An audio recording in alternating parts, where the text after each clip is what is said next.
الحمد لله والصلاة والسلام على رسول الله وعلى آله وصحبه ومن والاه أما بعد.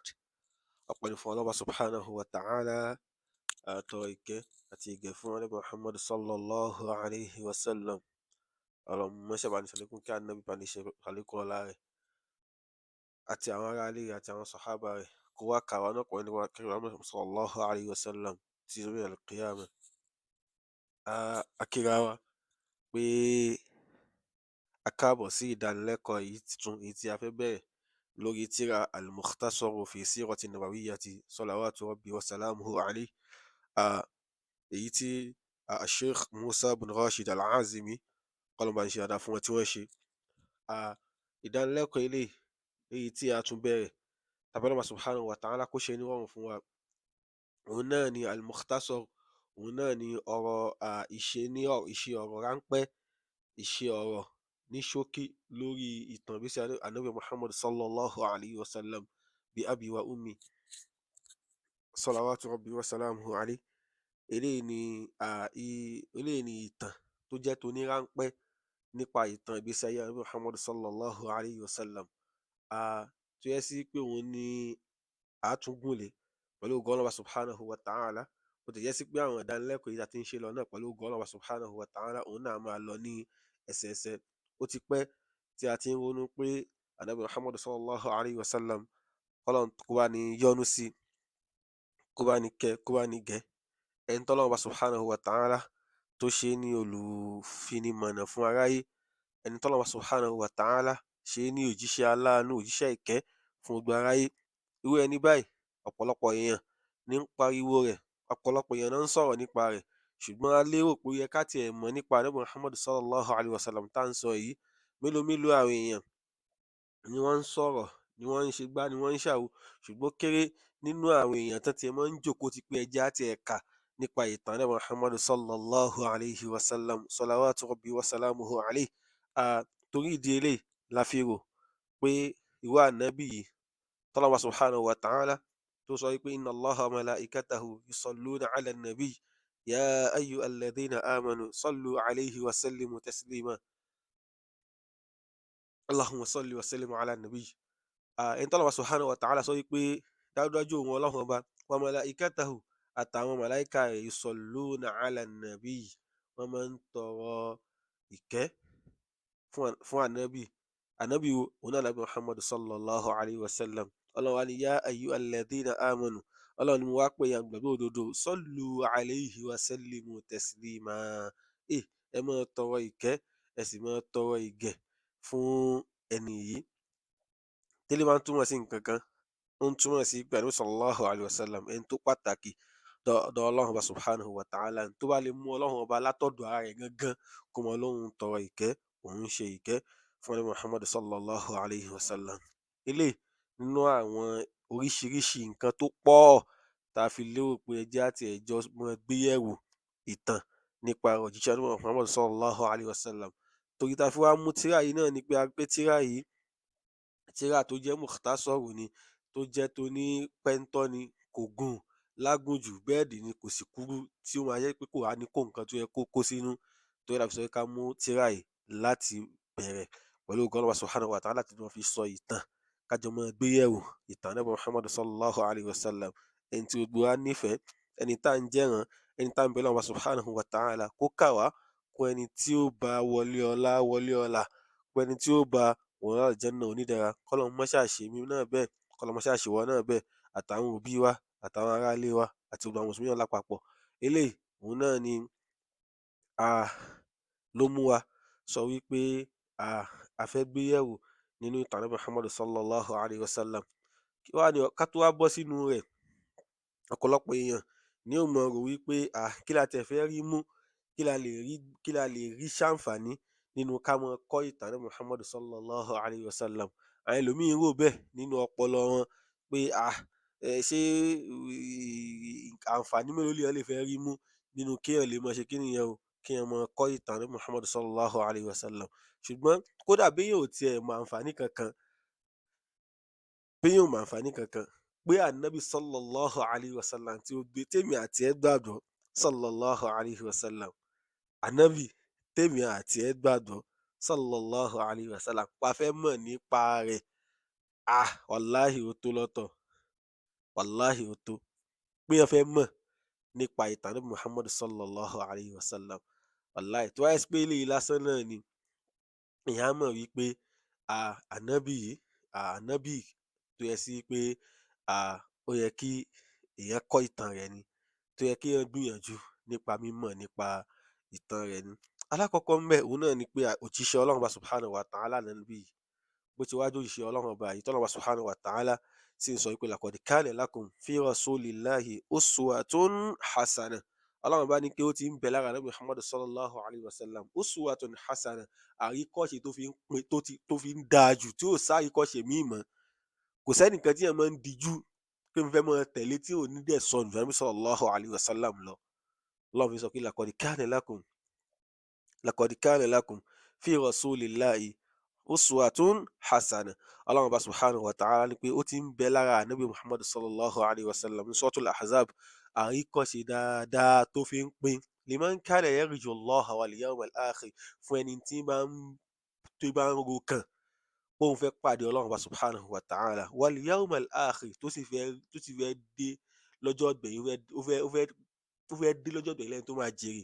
Wa dhakara Allaha kathira, tó sì ń rántí Ọlọ́run Ọba subhanahu wa ta'ala ní ti dáadáa. Eléyìí ni inú àwọn nǹkan tá a máa rí mú, nínú àwọn ẹ̀kọ́, nínú àwọn àǹfààní tá a rí mú látara ìmọ̀ kọ́ nípa ìtàn Ànábì Muhammad sallallahu alayhi wa sallam, k'Ọlọ́run kó bá ní yọ́nú sí àti àwọn ará ilé rẹ̀ àti àwọn sàhábà rẹ̀. Nínú àwọn àǹfààní tá a tún máa rí mú níbi kíkọ́ ìtàn Ànábì Muhammad sallallahu alayhi wa sallam, òun náà ni pé í máa ń ranni lọ́wọ́ láti dúró sójú ọ̀nà tó dúró déédéé. A fi mọ̀ wípé ẹ̀sìn Islam tó ń ṣe, tó bá ń kọ́ ìtàn Ànábì sallallahu alayhi wa sallam, wàá rí bó ṣe practice ẹ̀sìn tí wọ́n náà ń practice. Wàá lè bá fi wọ̀n pé ṣé bí Ànábì ṣe dúró bẹ́ẹ̀ lèmi náà ṣe dúró, ṣébi tó gbéṣẹ́ sí lèmi náà gbéṣẹ́ sí, ṣé bí ó ṣe ń ṣe ẹ̀sìn yẹn náà lèmi náà ṣe ń ṣe, ṣé mo ò tí mọ̀ ṣe kí nìyẹn o, ṣé mo ò tí mọ̀ takò Ànábì sallallahu alayhi wa sallam tí mo sì ń sọ pé mo ń tẹ̀lé. Eléyìí lára àwọn àǹfààní tó wà níbi ìmọ̀ kọ́ ìtàn Ànábì Muhammad sallallahu alayhi wa sallam, sallallahu alayhi wa sallam. Nínú àwọn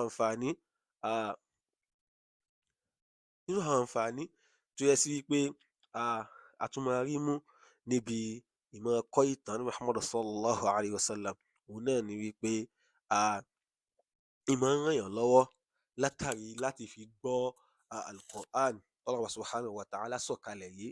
Tí ẹ bá kọ́ ìtàn Ànábì sallallahu alayhi wa sallam, èèyàn á lè bá a fi mọ̀ wípé báwo l'Ànábì ṣe ṣe ayé, báwo ló ṣe hùwà, báwo ló ṣe ṣe, báwo ló ṣe bá al-Qur'an t'Ọlọ́run subhanahu wa ta'ala tó sọ̀kalẹ̀ fún, báwo ló ṣe bá a lò. Tí ẹ bá kọ́ ìtàn Ànábì sallallahu alayhi wa sallam, èèyàn á lè mú àwọn nǹkan yìí, èèyàn á lè ṣe àwọn àǹfààní yìí, èèyàn á lè rí mú jáde látara rẹ̀ pé ọ̀rọ̀ Ọlọ́run subhanahu wa ta'ala t'Ọlọ́run bá sọ báyìí, báyìí l'Ànábì ṣe lò, báyìí ló ṣe ṣe, báyìí ló ṣe hùwà, báyìí ló ṣe lò ìgbésí ayé. Èèyàn á rí àǹfààní yìí, èèyàn á rí mú kọ́. Nígbà wo? Nígbà tí ẹ máa ń kọ́ ìtàn Ànábì Muhammad sallallahu alayhi wa sallam. Nínú àwọn àǹfààní tó yẹ sí pé a tún rí mú nínú ìkọ́ ìtàn Ànábì sallallahu alayhi wa sallam, òun náà ni pé a tún lékún ìfẹ́ téèyàn ní s'Ànábì Muhammad sallallahu alayhi wa sallam. A lékún ìfẹ́ téèyàn ní s'Ànábì sallallahu alayhi wa sallam. Tí wọ́n bá kọ́ ìtàn Ànábì, èèyàn á lè bá tún fi nífẹ̀ẹ́ rẹ̀ ju bí èèyàn ṣe nífẹ̀ẹ́ rẹ̀ tẹ́lẹ̀ lọ. Torí tó bá ṣe ń kọ́ àwọn ìtàn yẹn, tó ń gbọ́ àwọn nǹkan tó jẹ́ pé o ò gbọ́ rí, tó ti gbọ́ tẹ́lẹ̀ náà tó tún gbọ́, á máa jẹ́ kó lè ní àlékún ìfẹ́ sójíṣẹ́ ńlá wa Ànábì wa Muhammad sallallahu alayhi wa sallam. Ànábì sallallahu alayhi wa sallam hadith tó lálàáfíà pé la yu'minu ahadukum, àwọn ní pé ẹnìkan kan nínú yóò kò lè tí ì nígbàgbọ́ o, hatta akuna ahabba ilayhi, tí ó yẹ sí pé hatta akuna ahabba ilayhi min walidihi wa waladihi wan nasi ajma'in. Ànábì sallallahu alayhi wa sallam sọ pé hadith tó lálàáfíà pé kí ni ó lẹ́nìkan kan nínú yóò kò lè tí ì nígbàgbọ́ hatta akuna ahabba ilayhi, tó yẹ sí pé èmi lá nífẹ̀ẹ́ sí jù, èmi Ànábì sallallahu alayhi wa sallam lá nífẹ̀ẹ́ sí jù, min walidihi, á nífẹ̀ẹ́ mi ju òbí rẹ̀ lọ, wa waladihi, á nífẹ̀ẹ́ mi ju àwọn ọmọ rẹ̀ lọ, wan nasi ajma'in, á nífẹ̀ẹ́ mi ju gbogbo àwọn èèyàn pátápátá lọ. Sallallahu alayhi wa sallam bi abi wa ummi. Ẹ wo, tí ẹ bá kí ẹ tó lè wá irú ìfẹ́ tó yẹ, irú ìfẹ́ tó lọ́wọ́ Ànábì sallallahu alayhi wa sallam tó ní ká ní yìí sóhun yìí, ká tó lè wá ní nínú àwọn nǹkan tá ràn wá lọ́wọ́ àti lè nírú ìfẹ́ yìí, òun náà ni tá bá kọ́ ìtàn Ànábì Muhammad sallallahu alayhi wa sallam. Ah, eléyìí nínú àwọn àǹfààní tá a rí mú ni. Nínú àwọn àǹfààní tá a tún máa rí mú kọ́ níbi kíkọ́ ìtàn Ànábì sallallahu alayhi wa sallam, òun náà ni wípé ó máa ràn wá lọ́wọ́ láti jẹ́ kí ímánì wa lè bá fi mọ́ lékún, á dẹ̀ máa ràn wá lọ́wọ́ láti kí ímánì wa lè bá fi mọ́ lágbára sí i. Sallallahu alayhi wa sallam. Tá bá ka ìtàn Ànábì sallallahu alayhi wa sallam, tá a kà á débì kan, tá a rí bọ́n ṣe fara ní tó sì dúró lórí ímánì yìí, tá a kà á débì kan, tá a rí bí wọ́n ti fẹ́ sọ, tó ti fẹ́ fi nǹkan tàn án pé kó kán, tó fẹ́ fi ọlá tàn án, tó fẹ́ fi nǹkan tàn án pé kó ju ìsìlámù lẹ̀ tí ó sì jù ú kalẹ̀. Á jẹ́ káwa náà lè bá fi mọ̀ pé àṣé góòlù ló wà lọ́wọ́ wa, tá a gbọdọ̀ torí nǹkan kan jù ú lẹ̀. Á sì jẹ́, á máa jẹ́ kí ímánì wa lè bá fi mọ́ lékún, á sì jẹ́ kí ímánì wa kó tún lè bá a mọ́ ṣe kíni yẹn o, kó tún lè bá a mọ́ gbára sí i. Eléyìí nínú àwọn àǹfààní tá a rí mú ni. Nínú àwọn àǹfààní tá a tún máa rí mú kọ́, ẹ̀yin ọmọ ìyá mi, ẹ̀yin olùgbọ́ mi, nínú ìmọ̀ kọ́ ìtàn Ànábì Muhammad sallallahu alayhi wa sallam, òun náà ni wípé tá a bá ń kọ́ ìtàn Ànábì sallallahu alayhi wa sallam, á jẹ́ ká lè tún ìjọsìn wa ṣe. Bá a ṣe ń ṣe ìjọsìn, á jẹ́ ká lè mójútó. Àdíọ́kàn wa tá a ní sọ́lọ́run, á jẹ́ ká lè mójútó, ká lè mọ̀ pé ṣó dúró déédé, ṣé bó ṣe yẹ ká ní náà la ní. Á jẹ́ kí ìwà wa náà, torí ẹni tá a lè fi ìwà jọ, òun náà Ànábì Muhammad sallallahu alayhi wa sallam. Á jẹ́ kí ẹnìkọ̀ọ̀kan nínú wa ká tún lè gbìyànjú láti tún ìwà wa ṣe. Eléyìí ni ṣókí nínú àwọn àǹfààní tá a rí mú kọ́ nínú kí nìyẹn o, nínú ìmọ̀ kọ́ ìtàn Ànábì Muhammad sallallahu alayhi wa sallam. Ọlọ́run má ṣe bá ní ṣàlékún kí Ànábì, má ṣe bá ní ṣàlékún ọlá rẹ̀, má ṣe bá ní ṣe wá lọ́kan nínú àwọn tá a lè máa tẹ̀lé Ànábì Muhammad sallallahu alayhi wa sallam. Àtàwa ni, àtàwọn aráalé wa ni, àtàwọn òbí wa ni, àti gbogbo àwọn mùsùlùmí náà lápapọ̀, kó wá ṣe wá lọ́kan nínú àwọn tá a bá Ànábì sallallahu alayhi wa sallam. Ànábì wa sallallahu alayhi wa sallam tá a bá wọlé ọlá, tá a bá wọlé ọlá, tá a lè máa tẹ̀lé Ànábì rẹ̀ pẹ̀lú pé a nífẹ̀ẹ́ rẹ̀, tá a fi lè máa fi gbọ́rọ̀ sí Ọlọ́run subhanahu wa ta'ala lẹ́nu. Eléyìí náà nínú àwọn nǹkan tá a máa rí mú, òun náà ni níbi ìnífẹ̀ẹ́ Ànábì, tó jẹ́ sí pé á jẹ́ ká lè mọ̀ nígbà tá a bá ti ń ṣàṣejù nípa rẹ̀ ni, a bá ti ń ṣe àṣetò, a bá ti kọ́ tán rẹ̀, báwo ló ṣe ṣe, báwo ló ṣe, á jẹ́ ká lè mọ̀ pé a gbọdọ̀ ṣàṣejù níbí báyìí, a gbọdọ̀ ṣàṣetò níbí báyìí. Eléyìí lápapọ̀, k'Ọlọ́run subhanahu wa ta'ala kó ṣe nírọ̀rùn fún èmi àti àtẹ̀yin tá à ń sọ ni, àtàwọn tá à ń gbọ́ ni, àti gbogbo àwọn àlfáà wa náà tán ti ṣe tírà tán fi kọ́ nípa ìtàn Ànábì Muhammad sallallahu alayhi wa sallam. K'Ọlọ́run kó wá kẹ́ gbogbo wa papọ̀ mọ́ Ànábì Muhammad sallallahu alayhi wa sallam, kó ṣe wá lọ́mọ lẹ́yìn rẹ̀ tòótọ́, kó kẹ́ wa, kó gẹ̀ wá, kó dà wá papọ̀ pẹ̀lú sallallahu alayhi wa sallam nínú àlùjánnà onídẹ̀ra.